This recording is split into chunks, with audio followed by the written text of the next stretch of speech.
तेल, मिसाइल और कूटनीति। मिडिल ईस्ट में एक बार फिर बड़ा खेल शुरू हो गया है। ईरान ने अमेरिका को साफ चेतावनी दी है, अगर दोबारा हमला हुआ तो जवाब सिर्फ अमेरिकी ठिकानों तक सीमित नहीं रहेगा, बल्कि पूरे खाड़ी क्षेत्र के तेल और ऊर्जा नेटवर्क को निशाना बनाया जाएगा। दूसरी तरफ हॉर्मुज जलडमरू मध्य को लेकर भी बड़ा दावा सामने आया है। आखिर ईरान की नई रणनीति क्या है और इसका दुनिया पर क्या असर पड़ सकता है, इस रिपोर्ट में आपको बताते हैं। नमस्कार, मैं हूं साक्षी झा और आप देख रहे हैं न्यूज़ 18 का डिजिटल प्लेटफॉर्म। मिडिल ईस्ट में तनाव एक बार फिर चरम पर है। ईरान ने अमेरिका को दो टूक संदेश दिया है, अगर हमला हुआ तो जवाब भी बड़ा होगा।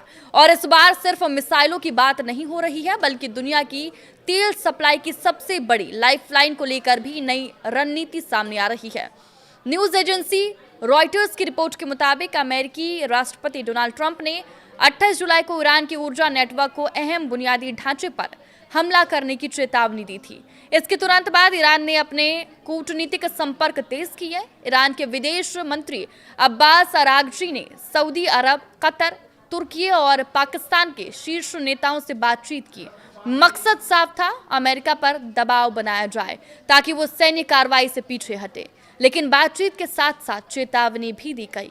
ईरान ने साफ कहा, अगर अमेरिका ने हमला किया तो जवाब सिर्फ अमेरिकी ठिकानों तक सीमित नहीं रहेगा, बल्कि खाड़ी क्षेत्र के तेल संयंत्र, रिफाइनरी, बिजली ग्रिड, जलापूर्ति व्यवस्था, परिवहन नेटवर्क और ऊर्जा प्रतिष्ठानों को भी निशाना बनाया जा सकता है।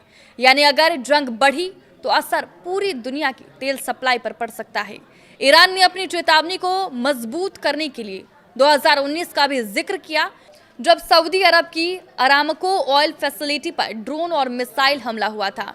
उस हमले से सऊदी अरब के कच्चे तेल का बड़ा हिस्सा प्रभावित हुआ था और दुनिया भर में तेल बाजार में हलचल मच गई थी। अब ईरान उसी तरह की चेतावनी देकर अमेरिका और उसके सहयोगियों पर दबाव बनाने की कोशिश कर रहा है।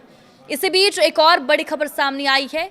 रॉयटर्स की दूसरी रिपोर्ट के मुताबिक ईरान और ओमान के बीच एक ऐसे प्रस्ताव पर चर्चा चल रही है जो दुनिया के सबसे अहम समुद्री रास्तों में से एक हॉर्मुज जलडमरू मध्य की तस्वीर बदल सकता है। अगर ये समझौता लागू होता है तो इस रास्ते से गुजरने वाले जहाजों पर ईरान का नियंत्रण पहले से ज्यादा मजबूत हो सकता है। हॉर्मुज जलडमरू मध्य क्यों इतना अहम है? क्योंकि दुनिया के बड़े हिस्से का कच्चा तेल इसी समुद्री रास्ते से होकर गुजरता है। अगर यहाँ किसी तरह की रुकावट आती है तो सबसे पहले असर वैश्विक तेल की कीमतों पर पड़ता है और फिर महंगाई से लेकर अंतर्राष्ट्रीय व्यापार तक सब प्रभावित हो सकता है। यानी ये सिर्फ ईरान और अमेरिका का मामला नहीं, बल्कि पूरी दुनिया की अर्थव्यवस्था से जुड़ा मुद्दा है। तनाव के बीच अमेरिकी राष्ट्रपति डोनाल्ड ट्रंप का बयान भी सामने आया है। ट्रंप ने कहा कि अमेरिका बातचीत के लिए तैयार है, लेकिन ईरान को कभी परमाणु हथियार नहीं बनाने दिया जाएगा।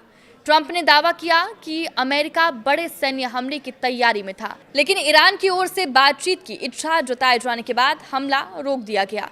हालांकि उन्होंने ये भी कहा कि देखते हैं आगे क्या होता है। यानी एक तरफ मिसाइलों की चेतावनी तो दूसरी तरफ बातचीत की पेशकश और तीसरी तरफ दुनिया के सबसे अहम तेल मार्ग पर बढ़ती रणनीतिक हलचल। अब सबकी नजर इस बात पर है कि क्या कूटनीति इस टकराव को रोक पाएगी या फिर मिडिल ईस्ट का ये तनाव पूरी दुनिया के लिए एक नए ऊर्जा संकट की वजह बनेगा। आपकी इस वीडियो पर क्या राय है, हमें कमेंट करके जरूर बताएं। नमस्कार।